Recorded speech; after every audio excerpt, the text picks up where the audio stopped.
What's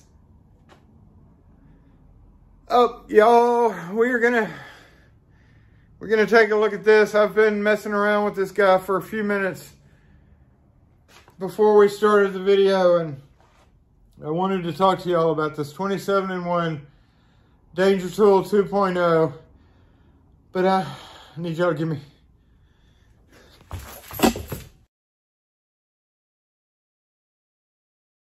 what's up, y'all. So if you saw my last unboxing, I had at the very end of it opened up this what's this thing called? Physical Security Village 27-in-1 wallet lock bypass. I'm reading the directions. It's got a whole page full of directions on there. So Anthony, or Chiriel as y'all know him, sent me this, and I was feeling all special about it right up until I saw that he sent literally everybody else one too. So, you know, I'm not that special. But anyway, as I mentioned in the end of that unboxing, if you have not seen it, I'll put it up here. If you're interested in unboxings and silly crap, then our channel's for you. But yeah, this thing, 27-in-1, 27 features, lock bypass, locksmithing card. So I'm not a big fan of little things like this. I'll go ahead and say it right now. But he sent it to me. I appreciate it, even though I'm not the only one that you sent it to. But I am going to try it because it does say it's a locksmithing card right here on the directions. Right there, locksmithing card. So we're going to take a look at all the features of, well, most of the features anyway, one by one. And I'm just going to tell you what a locksmith obviously thinks of the 27-in-1 locksmithing card. So we'll just start off going one by one, and number one, it's a wallet card. It fits in a wallet, right? It's the size of a business card, and it boop right in a wallet. We'll try that later when we get down to the last thing on this list, the RFID blocker. I'll show you that it does indeed go in a card slot in a wallet. Just to point that out, but one by one, you know, directions page. I'm actually going to pull up the website right here, right now, though, to take a look, because it does have a, you go to physicalsecurity.org or physsec.org/card. And then that happened. So y'all might want to check your website on that. This was designed by Karen NG at HWENAB and Bill Graydon at access_control CTRL. Presumably those are their Twitter handles. So let's just get started on this, because there is a bunch of stuff. Number one, large latch slip. Insert this behind the latch to retract it. As with any cool tool like this, there's always a thing to you know.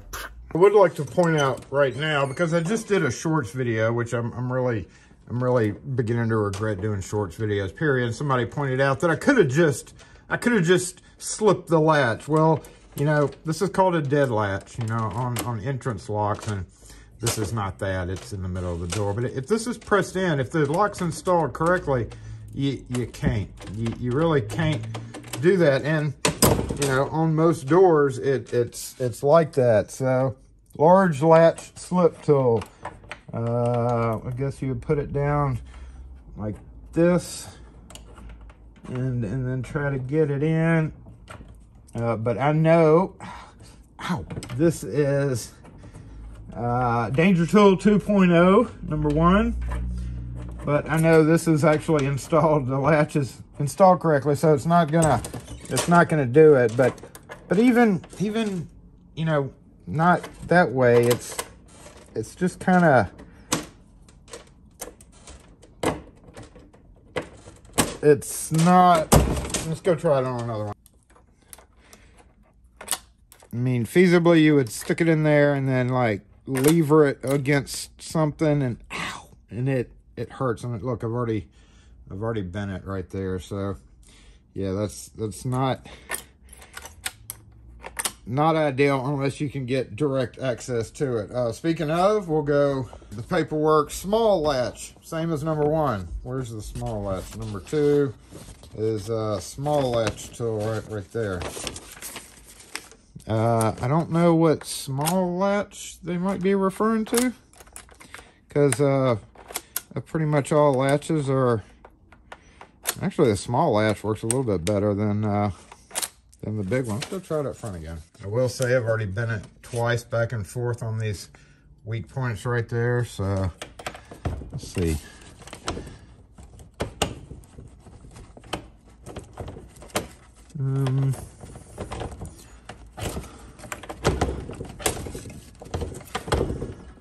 Now, okay, well, that's what happens when they're installed correctly. Number three, latch shove. Retract latches with the bevel facing you. That is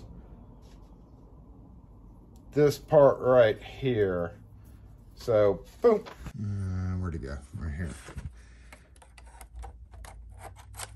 Oh, okay.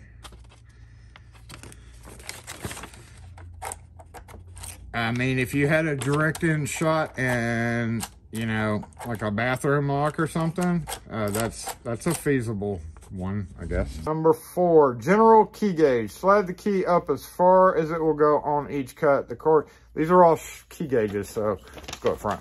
Okay, so general key gauge, let's find a cut key. Is right here, thousandths of an inch. So if we go and pull this one up, which actually this is a quickset. This is the quickset gauge on the other side, which is number 7. Number 5 is the Schlage gauge right there. And then we have a Medico gauge. It says use the general gauge, which would be this side, but it points to this little M. You see that little M right there?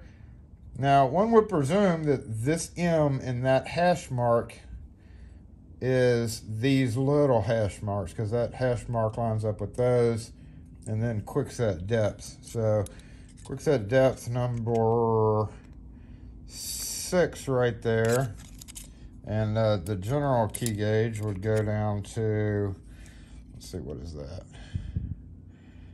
210, 220, which is about a number 6. But then the Medico depth, let me grab a Medico key. We got some Medico cylinder here, and we will check it in the general key gauge, which is right here. It looks like it is measuring 265 and a half, 265. So that would be a 1, because 1 is 266. Let's flip this over and see something here. Kind of confused on that part. See, that doesn't, it says use general key gauge, but I wonder why that hash mark is there with these extra little hash marks, because that doesn't make a whole lot of sense. But okay, next, what do we have? Schlage. Let's grab a Schlage key. Check it out in the Schlage one. It should work. So, is that 4? Yeah, 4, 1, 0. That, I mean, that works like any other, you know, like any other key gauge would. Like Schlage. 5, 2, 1. I will say with key gauges, the stepped version here is much better than just like an angle version. Even though, like in this instance, I've got the Sergeant, and I actually made a Schlage gauge on it, and this is what I meant by the slanted kind. It's 5. Sometimes it's kind of hard to tell. Some people like the slanted, you know, just the cutout instead of steps. But I'm not, you know, as a locksmith, I'm not carrying around one of these to pull out of my wallet and check keys. That's not what we do. We have gauges. All right, number 8, pin gauge. Let's go find a pin. Okay, pin gauge. I guess we need to grab just a 36 thousandths maybe, and then pin gauge in thousandths. So again, as a locksmith, I've never needed to do this. Shoot, and that's one reason why. Let's jump up to 42. Like,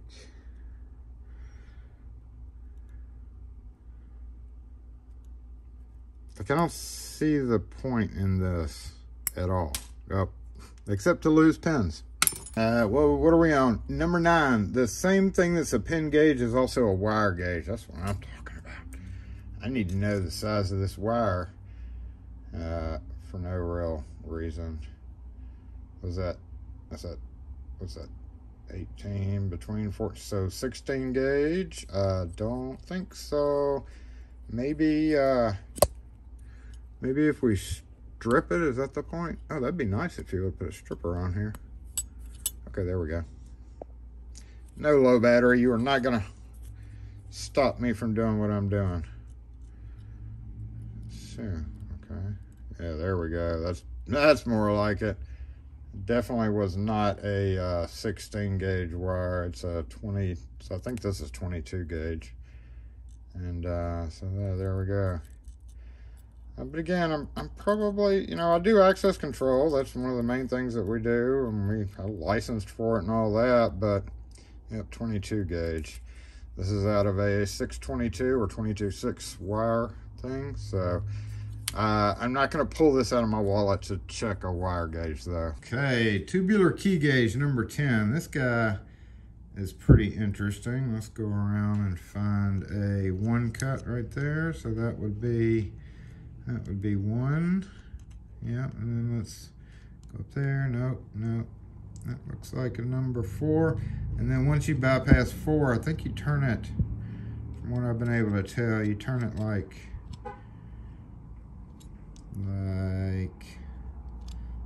this. Number 7, yeah, just like that. So that's how you do it sideways for 4, 5, 6, or 5, 6, 7, 8, which most tubular keys are going to stop at. So that is it. That's actually a 4. I mean, that might come in handy. There are not a whole lot of tubular key gauges, but if you're working with tubular keys, more than likely you have a pocket type cutter, and those already have gauges on them. But I mean, yeah, you could feasibly get the depth off of a key if you covertly pull it out of your wallet and measure the key to steal the coat key bitting and come back and elevator bypass. I don't know. Medico fore and aft. You know, I'm not a big Medico. Where'd that damn Medico key go? Hold on. Okay, this is actually Medico. This is a different Medico key. So fore and aft gauge number 11. Place shoulder at the M marking. That's that little marking right there, and then you can tell fore and aft. Again, I just look at the key, you know. I mean, that's what I do, is I look down at the key and then I know.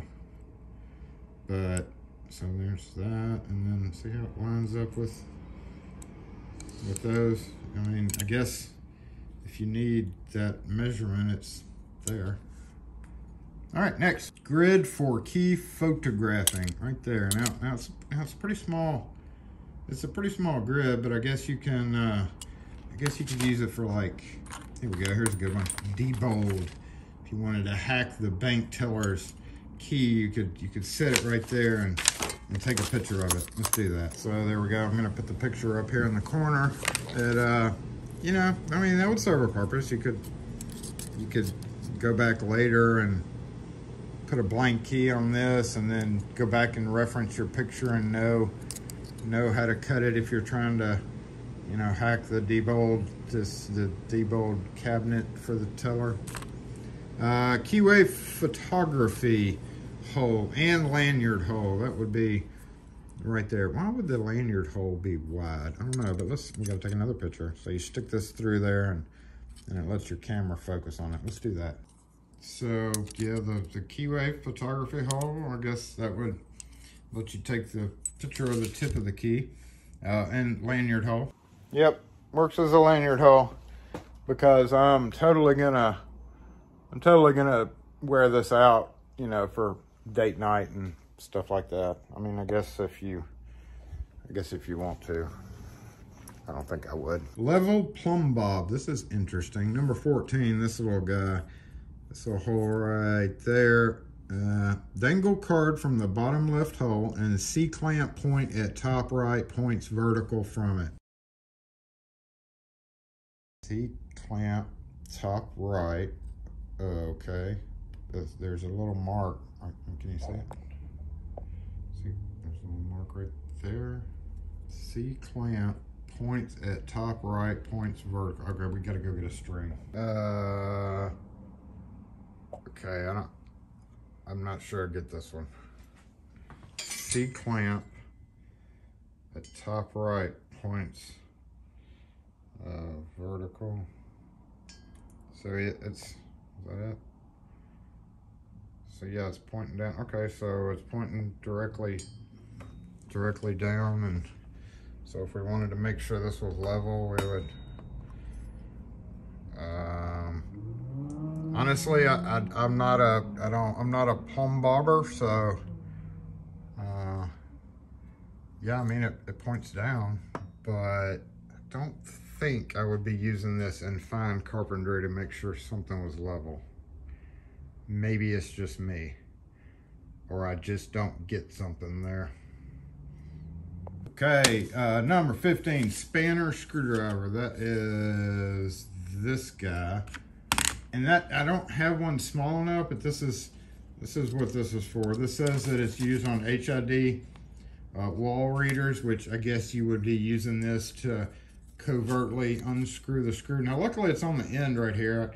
I'm glad they didn't like put it in the middle, because, you know, a wall reader is going to be, it's underneath, and all the readers that I sell they're not HID. We hate HID stuff, but you know, it's really close to the wall, and you'd have to go up and then unscrew and then take it out and then like unscrew. That's going to be really awkward to do because it is going to be up against a wall while you're trying to do that. But I guess in a pinch, you know, I think if you were, I think a better option there would just be literally have a multi-bit screwdriver with that in there. But I guess if you just happen to run across one and didn't have your bit, I guess you could use that. It's also a jumper. What does it say? It's 24. Jump interphones and door relays to gain access! Exclamation point. So in that theory, we've all seen LPL do his little thing where you jump. Normally, I just use it. You can use a paper clip or you know, that piece of wire that you have. But really, you know, a split ring or anything. I don't know the interphone. I don't deal with interphones, door relays to gain access. You know, I'm thinking like, and by the way, this is what I meant by that screw. So you know, unless it was, I guess you could use that, but as I said, door relay, we'll just use this Rossler reader for an example. Like LPL's videos where he just reaches in and opens the cover and then taps the two. Normally it would be like your NO and common, and you just reach in maybe and just jumper it and touch them together, boop, and it opens. Oh, so that does reach. I mean, yeah, I guess that would work. Look how it's hitting at the top, though. I guess you could always flip it over and do that. I guess interphones are closer together. Anyway, next, I love this description. The 3/8, I mean, is that what it says? 3/8 wrench and 1/4 inch wrench. I had a screw. Where'd it go? But like it says, a very low quality wrench. So, you know, I don't know the exact specifics. Maybe they know something about, maybe this is a common size. You know, this is just a 1024 1024 screw, and sure, you can use it. It's very low quality, you know, they're being honest. It'll work in a pinch if you don't have something else, but you really should have some type of pliers or some kind instead of relying on this, because you're probably gonna have limited clearance. 1/4 inch bit, the only thing I can think of is, you know, like one of these, and so I grabbed one of these and I tried putting it in there, but it's, you know, this is technically a 1/4 inch bit. It's pretty dang tight right there. So, and then I was like, oh, we know there is a little cutout right there. Maybe we can use that. Get in there. Okay, there we go. So then, yeah, there we go. And then we can just use that as a screwdriver. Again, for lack of better, but you know, you can get one of those multi-tools that holds it in the handle. I don't have one sitting up here, do I? You know, this is a better thing for that, is to have one of those screwdrivers that has the hollow handle, and you could have your spanner bit, you could have, you know, your this bit, and it's super tight. So, ruler, a very short ruler. The edge corresponds to 0 right there. Yep, it is indeed a ruler. 1 inch right there, 1 inch. It measures just fine up to 1.5 inches. Okay, 19, compass. 1/4 inch space holes which can be spun to make circles of 1/4 inch increment size. How do you do this? You need, what, 2 pins or something to do this? Is this how this works? I guess hold one side down and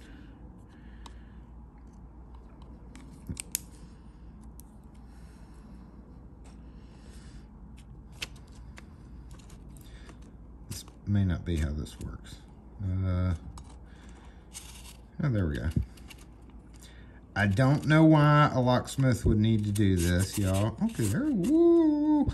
If you wanted to draw pretty circles, though. Nope, hold still. Come on, Jason, you can do it. Oh, you can do it perfect. I need a flat surface, hold on. I'm literally not sure what this has to do with locksmithing, though.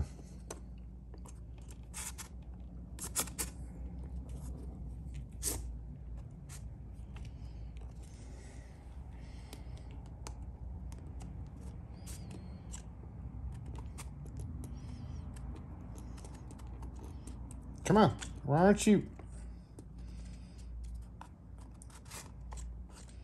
Just give it a little nudge here. Hey! I have no idea why you want to do that in locksmithing. Next. Protractor. Yep. Markings show the angle up from the bottom of the card. So, along with a latch slip, we have, you need to know, like, if that's 80 degrees. I don't exactly know. These are more like drafting things. It's like they built in this drafting stuff. Maybe this is for if you're doing like floor plans and you need to do a door, you know, like I don't know.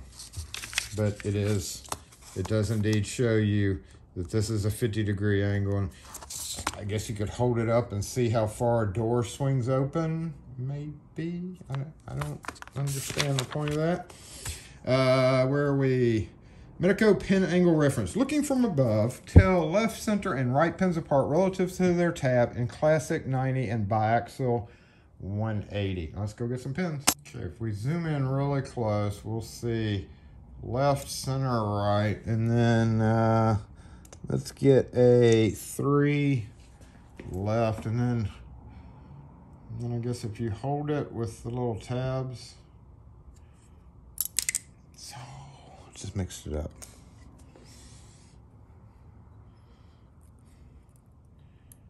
If you hold it it with the little tabs like in the picture.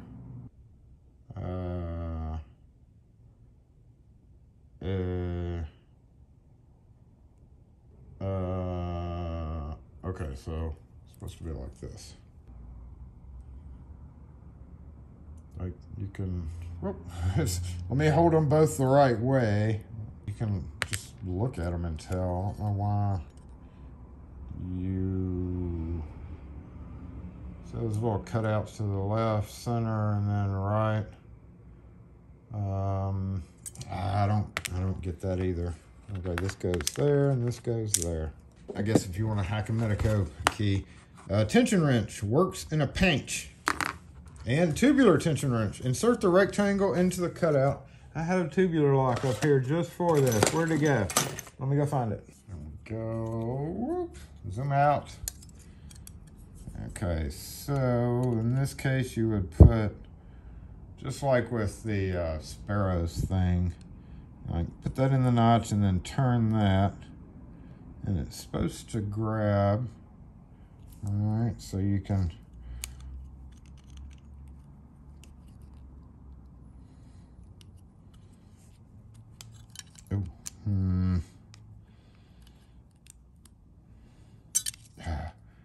hold on. This is how you do this kind of thing, right?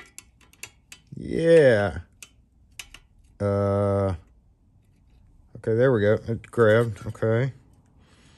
And then it let go. Okay, it's grabbing. And then it slipped. It's actually hitting on that pin right there. So you're supposed to,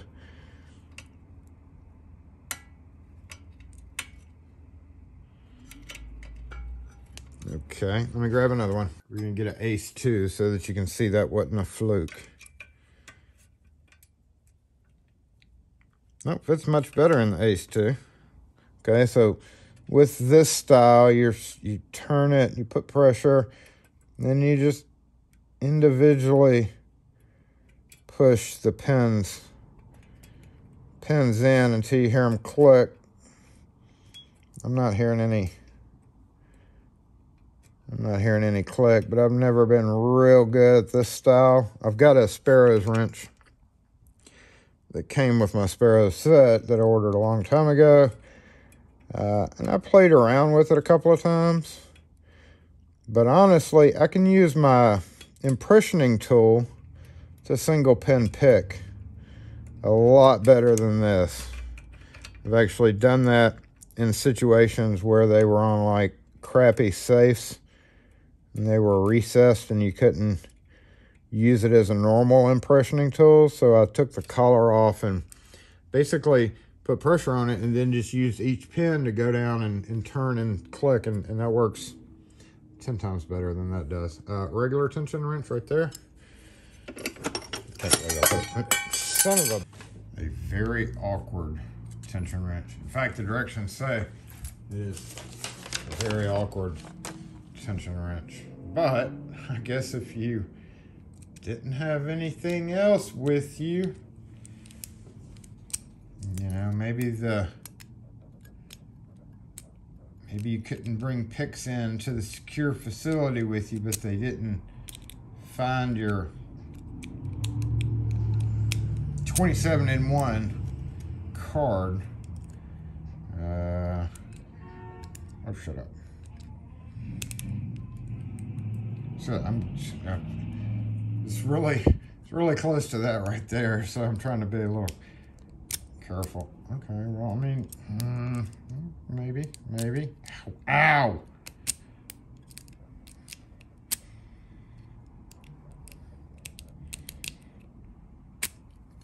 For all intents and purposes, yes, it could.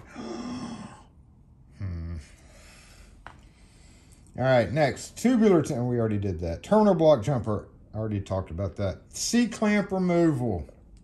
Danger tool 2.0. C-clamp, if that's what you want to call that, and removal tool. One of the most popular locks, Schlage F-Series. Is this gonna work? So So painful right there. Hey, hey, hey, hey.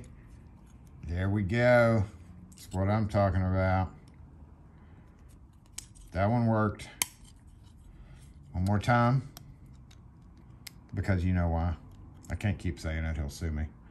Copyright infringement. Oh, that works. That definitely works. Okay. All right, this one's interesting. Rim and mortise drilling jig. Insert a key into the keyhole right there. Round hole is now over one rim cylinder retaining screw right there. So I've actually got that set up back here, right there. Fella. So in theory, you would take this and, oh shoot. Okay, so you can do it. You can do it that way. So, now, oh, that's pretty close. Let's see.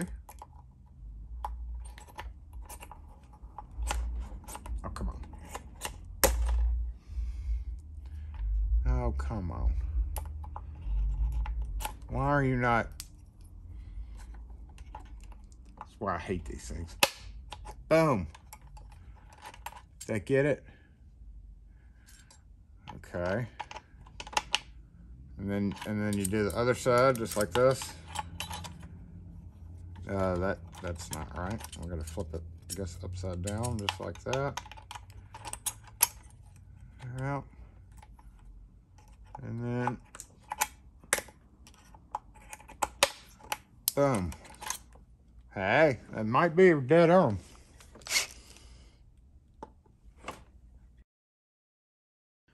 Okay, it seems to have worked, y'all. You can definitely mark and drill out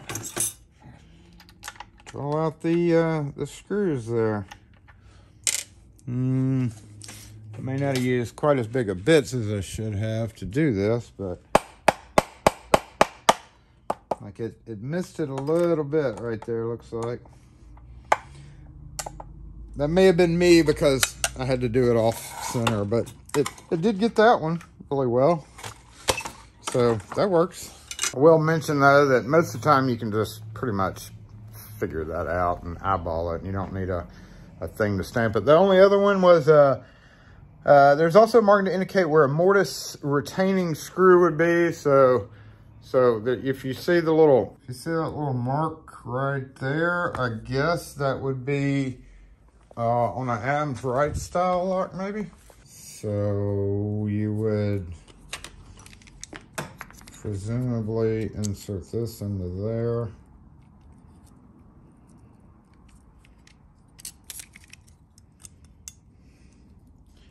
Uh-oh, blank key doesn't want to go into that. Let's try a cut key. Okay, cut key will go in. So put it all the way in, and yeah, that mark is definitely not for that. Maybe I gotta flip it upside down. Just like that. Oh, but then I can't see the mark.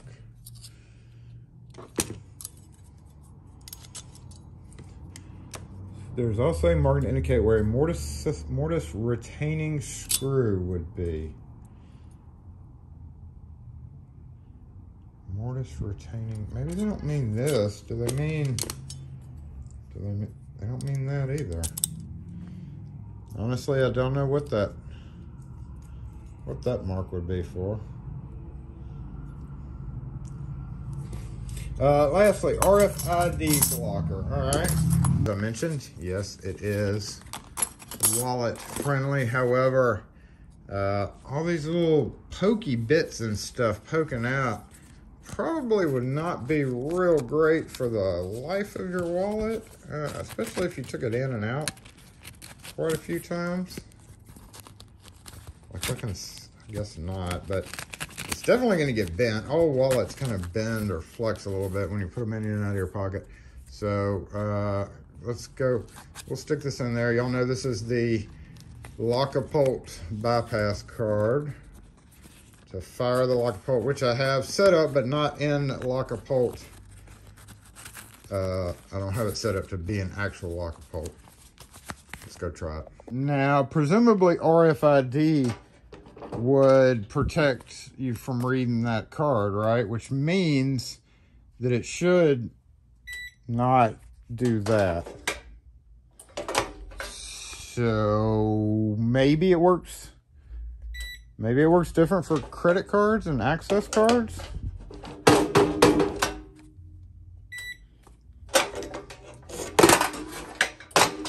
I don't know, but it doesn't seem to block that, so I don't know. That's the end of the list. You know, I don't really think it's a locksmithing card. I hate to be overly critical about it.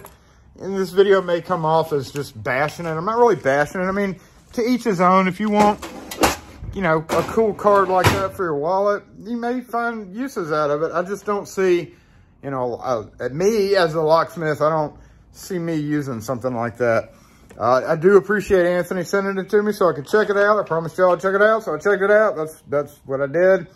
The C-clip removal thing works pretty good. There should be a couple of other uses, I would think, for it. A coaster. Works. Throwing star. Totally works.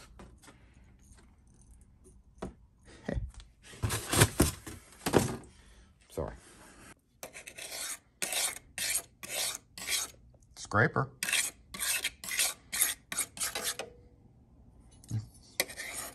Several different sizes.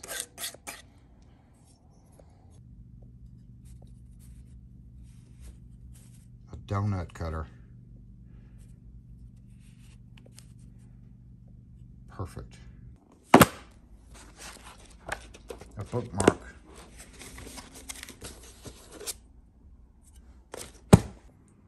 This one's my favorite. Oh.